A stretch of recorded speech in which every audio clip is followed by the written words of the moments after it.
Don't get me wrong. Ladies and gentlemen, Trump have chosen a few people. Let's talk about that. Government spending. But the real progress starts once Trump's team starts getting its hands dirty. Elon Musk and Vivek are running the Department of Government Efficiency. They're calling it DOGE, and they'll have plenty to do. Starting with the pork. The Fed spent $500,000 on a study to see if selfies make you happy. $1 million went to study if Japanese quail were more frisky if you gave them cocaine. The Fed spent $20,000 on drag shows in Ecuador. $80,000 in Ghana asking taxi drivers if climate change makes it harder for them to drive.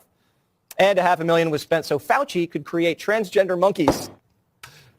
But it's not just waste. There's 3 million federal employees, and a lot of them don't even do much more than collect a paycheck. Most government workers in D.C. are still working from home. COVID's been over for 3 years.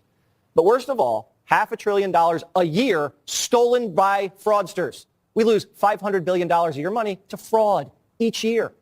We're getting ripped off like a Walgreens in San Francisco, and no one cares. We're not even locking up our toothpaste. Trump's about to put armed security guards, Musk and Vivek, in the aisles and catch the shoplifters. But Democrats, no, don't like that. They want the fraud, pork, and work from home. Elon Musk is going to fail miserably at the homework assignment Donald Trump has given him. At SpaceX, they've blown up a lot of rockets to get to where they are. I'm not so sure you can blow up things in the federal government quite as easily. It's the Department of Government Efficiency. And they've got 2 guys running it, yes. Vivek and Elon. That doesn't sound so efficient. No, it doesn't sound so sufficient, especially when he fired 80% of the people working at Twitter, and it works even better than before. Last year, the State Department did a grant to Ecuador to host 12 drag shows in Ecuador with American tax dollars. National Science Foundation last year did a study of butterflies. So we funded with American taxpayer dollars a butterfly study in Germany where we paid a Swedish scientist to study butterflies in Germany. Last year there was also a NEA grant that was done to set up a display in Brooklyn for the Sgt. Pepper's Lonely Hearts Club Band, which by the way is not even an American band, and I'm not sure why we had to pay federal tax dollars to be able to do that. My simple question is always, we had an almost $350,000 grant to study smart toilets. Was one of the grants that we actually paid for with our federal tax dollars last year. Just buy a bidet. Isn't that a smart toilet? If you have so much contact with European people with the butterflies and shit, buy a bidet. You don't need the smart toilet. We also had a grant that was done studying colonial Mexican soundscapes. Now, I'm sure colonial Mexican soundscapes are fascinating, but we paid for a researcher to travel to Mexico and then to be able to write a series about the sounds of colonial Mexico and how they could be used to be able to influence communities. But why? We, last year, did a study on helmets and seatbelts in Ghana to be able to study whether seatbelts and helmets were effective for saving lives in Ghana.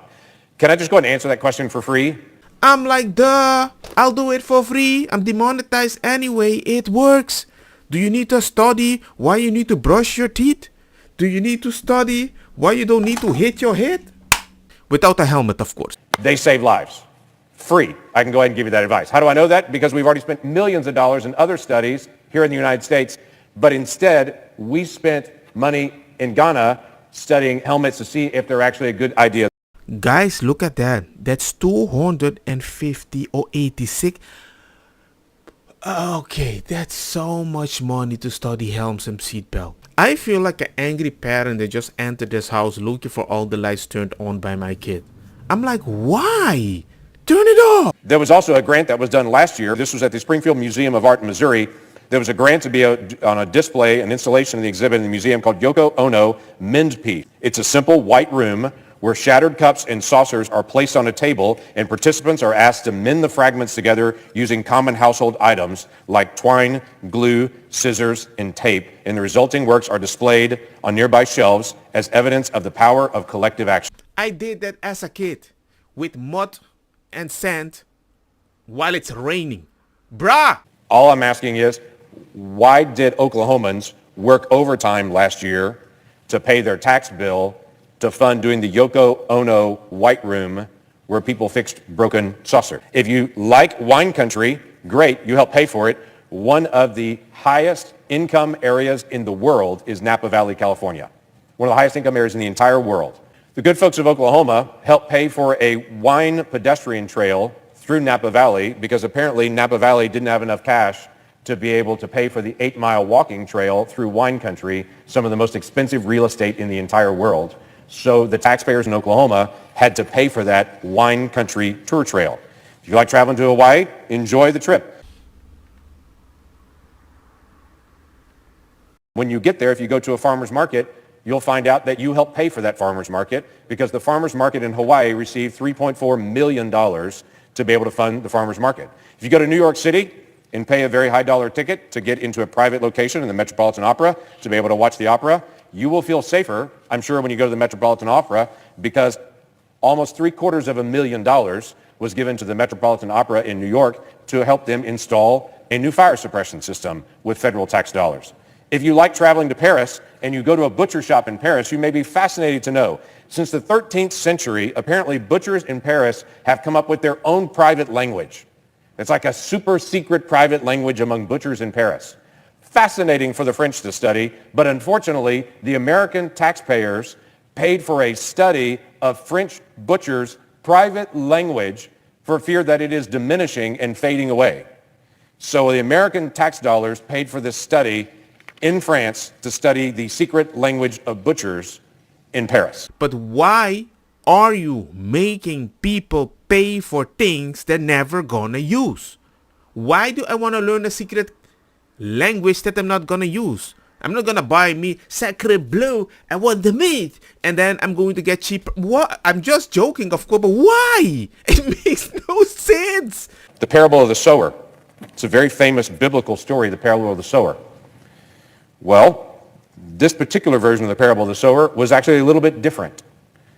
What your tax dollars paid for is actually an event that was done to teach climate futurism and to be able to use the parable of the sower from the Bible, but to reteach a new religion called earth seed, using the biblical story of the parable of the sower and talking about humanity's destiny to be able to leave Earth for other planets. It wasn't the writing of the book. It was a conference for teachers to make sure teachers know how to be able to teach this new version of the parable of the sower and about the religion of earth seed to their kids. That was done with your tax dollars. If you don't like that I'm discussing anything on climate change and you may disagree with that, well, perfect, because there was also a fund that was done with your tax dollars in the National Science Foundation to study how to influence people that disagree on the issue of climate change with a study that was done for $400,000. Well, the study on pluralistic ignorance gaps in climate change, and to be able to determine how to speak to people, as the study says, who are ignorant on climate change, and to be able to re-educate them on that. And you wasted almost $500,000. Why? Why?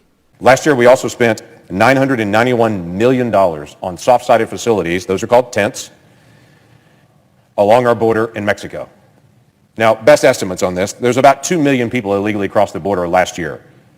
So if you run the numbers on it, we spent somewhere around $500 a person on the tent facility they were processed through just to travel across the border. Listen, we've got differences of opinion on lots of issues. I'm respectful of that. I understand that people of Oklahoma don't think like people in other areas of the country. I also understand not everybody in Oklahoma thinks the same way, and I'm respectful of that. But I've yet to find anyone that wants their tax dollars wasted. People literally work overtime to be able to feed their families. They're working 2 and 3 jobs. And in April, when they pay their taxes, they want to know it went to roads and infrastructure and national security. And what we reveal in federal fumbles is, yeah, some of that was done. But also some of it was done because we lacked oversight. Let's see. Amazon. Okay, Amazon is here. Let's check. I need to buy a few tents. How much is a tent? A big tent, right? A tent. Oh, that's a big tent. Ooh, 63. So by that estimate, if they're buying tents that was almost like 500, and there you can put more than one person, I believe, right? For 2 to 3 to 4 to 6 person. Oh my God. Do you think now maybe helping people, which is a good thing, might be a waste of money? Because for every people, you kind of paid almost like 500 euro or something like that. It's simple, ladies and gentlemen. It's very simple. These people in power are out of touch. You okay? You have bronchitis? Huh? Shut me.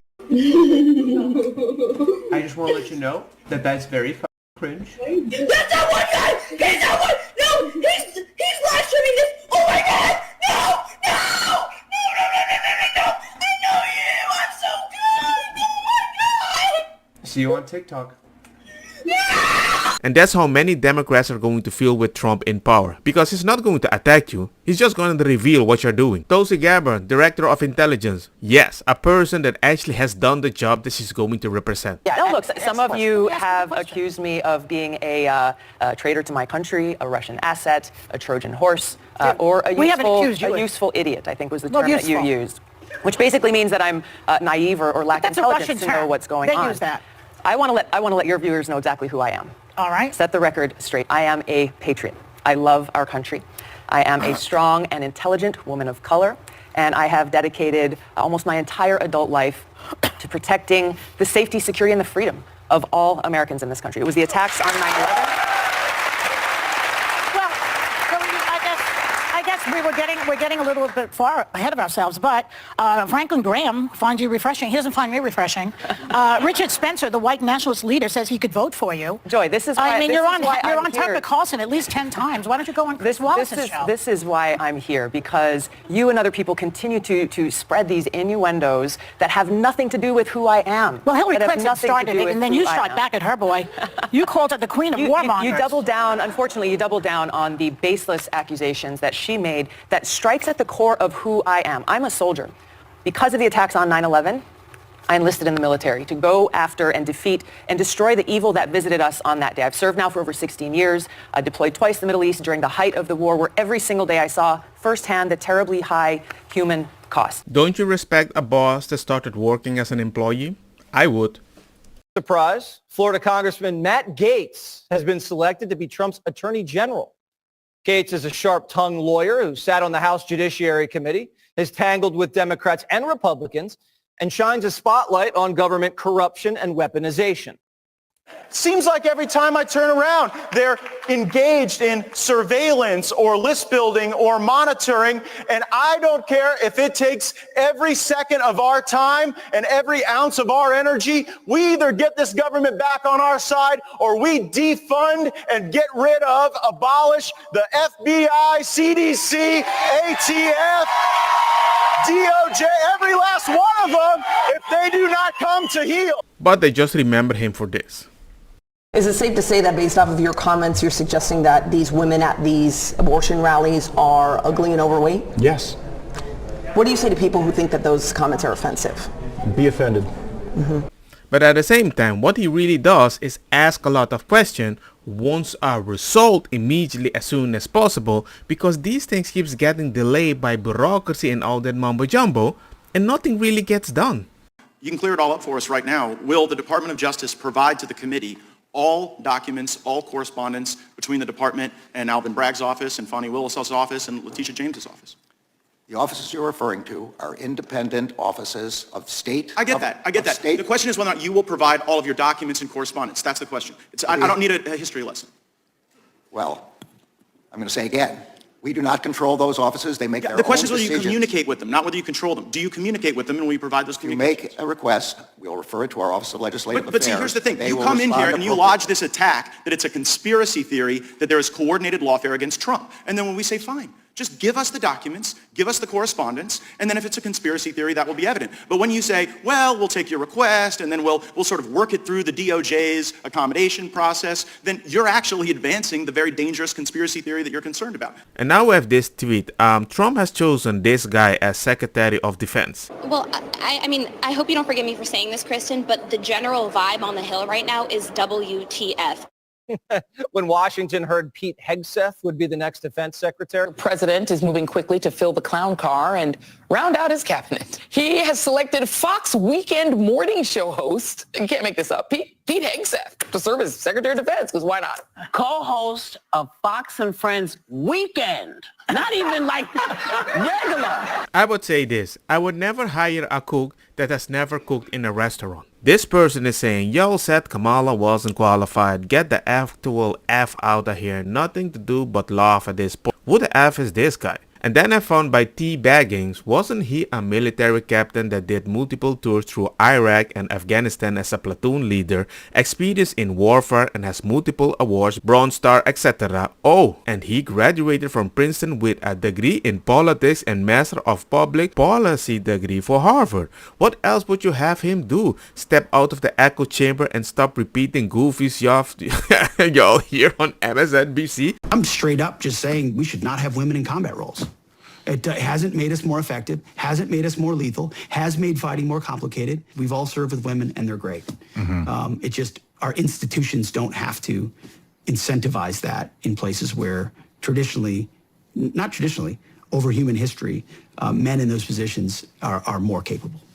He's not saying it's bad. He's just saying when you try to incentivize it, don't lower the training so they can join, because you're not really helping the whole situation. I think even Tulsi Gabbard would agree with that when she has done the training. Don't get me wrong, makosa kita bong. Put the fire na mi blonde kush hash purple skunk criollo colombici jam jam. Durlo que ta verdetta welcome.